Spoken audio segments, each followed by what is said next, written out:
Olá, professor Sérgio Gabriel com vocês, sejam todos muito bem-vindos ao meu canal. E hoje nós vamos falar sobre as alterações que a Lei 14.195 de 2021 acabou promovendo, tanto no Código Civil quanto no Código de Processo Civil. Alterações exclusivamente em relação ao direito empresarial. Então, bora lá para a gente começar a entender isso? Bom, então, quando eu falo para vocês dessas alterações, eu só quero chamar a atenção de vocês no seguinte sentido. Quem eventualmente aí está vendo esse vídeo, lembra que as alterações da Lei 14.195, elas só serão cobradas em termos de exame de ordem a partir do 34º exame. Então, para quem eventualmente vai prestar aí o exame 33, então ainda não considere essas alterações. Então, bora lá fazer comentários, artigo por artigo?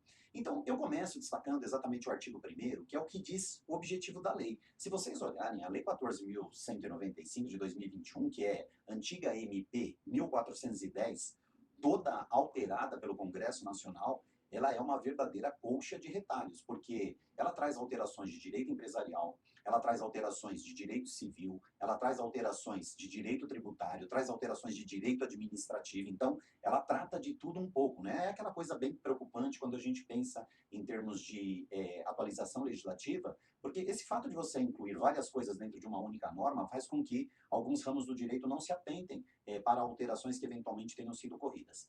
Em relação ao direito empresarial, ela propõe uma alteração no chamado ambiente de negócios, com a facilitação de abertura de empresas, com a proteção de acionistas minoritários e com a desburocratização societária. Mas como eu falei para vocês, a gente não vai trabalhar nesse vídeo todos os aspectos, porque ficaria algo longo, então vem aí uma série de vídeos em relação às alterações promovidas pela Lei 14.195. Então, mais nos interessa nesse momento quais foram as alterações promovidas no Código Civil, várias, e uma alteração que foi promovida no Código de Processo Civil.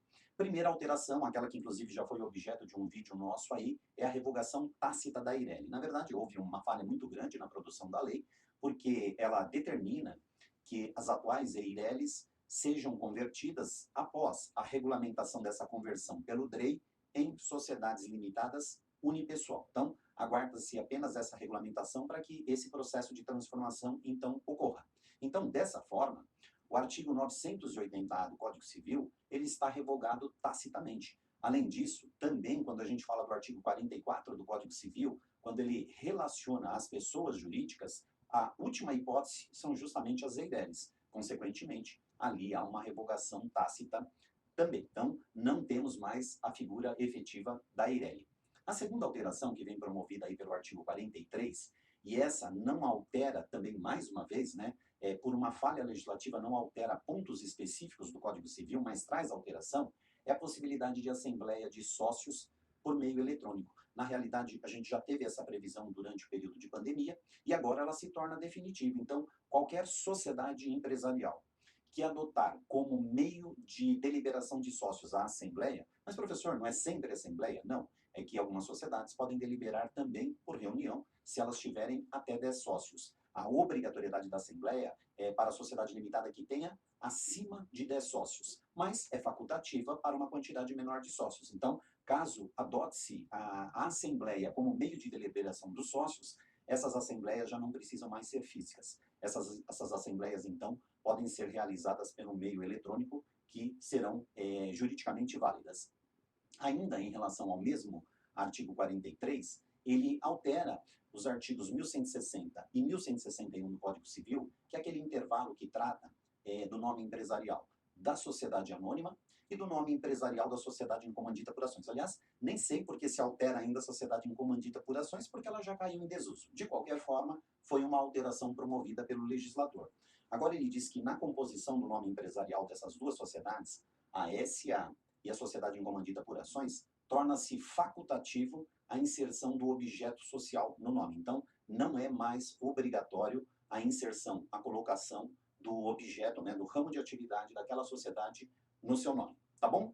Alterações ainda no artigo 43, e aí uma alteração muito curiosa, porque na prática, principalmente a doutrina, a docência em geral, já vinha pregando essas regras, e agora elas acabam de ser disciplinadas no artigo 1142, que trata do estabelecimento empresarial. Então, primeira alteração, estabelecimento não se confunde com local de atividade. Porque, é claro, pessoal, hoje nós temos aquelas empresas que o estabelecimento ele é meramente virtual. Nós temos as empresas virtuais, o que foi reconhecido aí no artigo 43 também. Então, consequentemente, não dá mais para você vincular estabelecimento ao local onde se exerce a atividade. Então, digamos, é uma questão de normatização.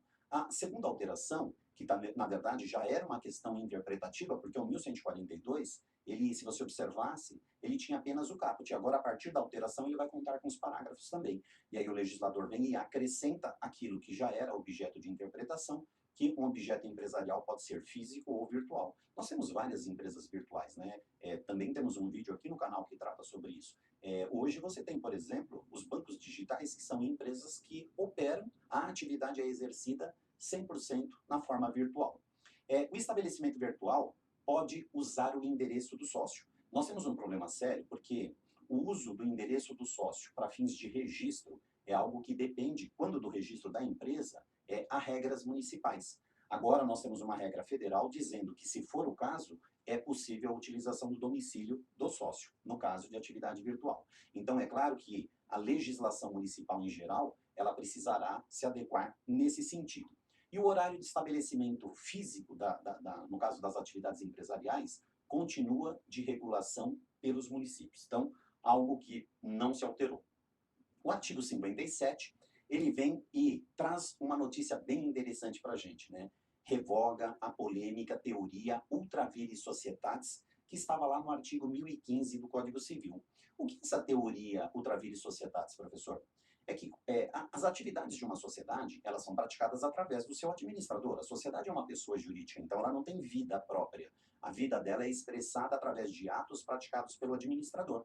Então, quando o administrador praticava atos, se ele praticasse atos completamente estranhos ao objeto daquela sociedade e da prática daquele ato resultou prejuízo para terceiro, o terceiro tinha a obrigação de saber que aquele ato era estranho ao objeto social daquela sociedade. Então, nesse caso, ele só poderia acionar o administrador, ou seja, a sociedade não tinha mais responsabilidade sobre esses atos. Agora o legislador revoga isso. Então, o terceiro prejudicado, em qualquer caso, poderá ingressar com ação direta contra a sociedade, considerando que caiu a teoria ultra vires societatis. O fim da extinção automática da sociedade por singularidade de sócios. O que é isso? Primeira observação, eu creio que houve um equívoco aí nessa alteração promovida pela Lei 14.195. Mas vamos lá entender isso. É que o conceito de sociedade, previsto no artigo 981 do Código Civil, ele prevê 2 ou mais sócios. Através da Lei da Liberdade Econômica, nós tivemos aquela alteração para permitir que a sociedade limitada fosse constituída por um único sócio. Mas as demais sociedades continuaram com essa regra da constituição obrigatória por 2 ou mais sócios. O 1033, quando prevê as hipóteses de dissolução das sociedades, prevê que, se porventura uma sociedade, por um acaso, ficasse com apenas um sócio por um período superior a 180 dias, a sociedade seria extinta.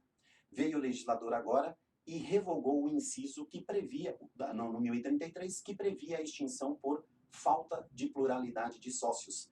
Ocorre que talvez ele tenha feito essa extinção pensando na sociedade limitada unipessoal, porque a sociedade limitada, se ela tiver 2 sócios, um morre, fica apenas um, ela pode permanecer com um sócio, porque o parágrafo 1º do artigo 1052 autoriza a sociedade limitada de um sócio só. Mas nos demais casos não há essa previsão. De qualquer forma, o legislador extinguiu essa hipótese de dissolução automática de sócios. Ficou, no mínimo, estranho, né, gente? Bom, e para nós encerrarmos aqui, tivemos uma única alteração no Código de Processo Civil, que agora o legislador, ele obriga que todas as empresas se cadastrem nos sistemas dos tribunais para receber citação e intimação eletrônica.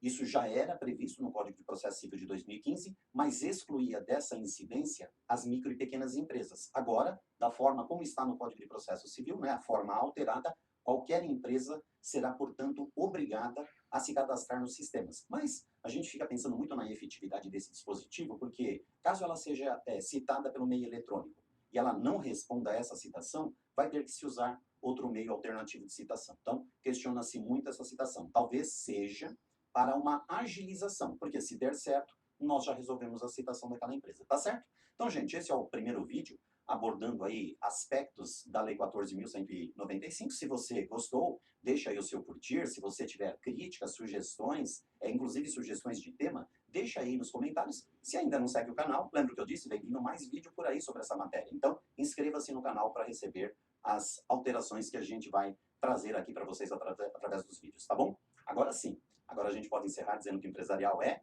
mais legal.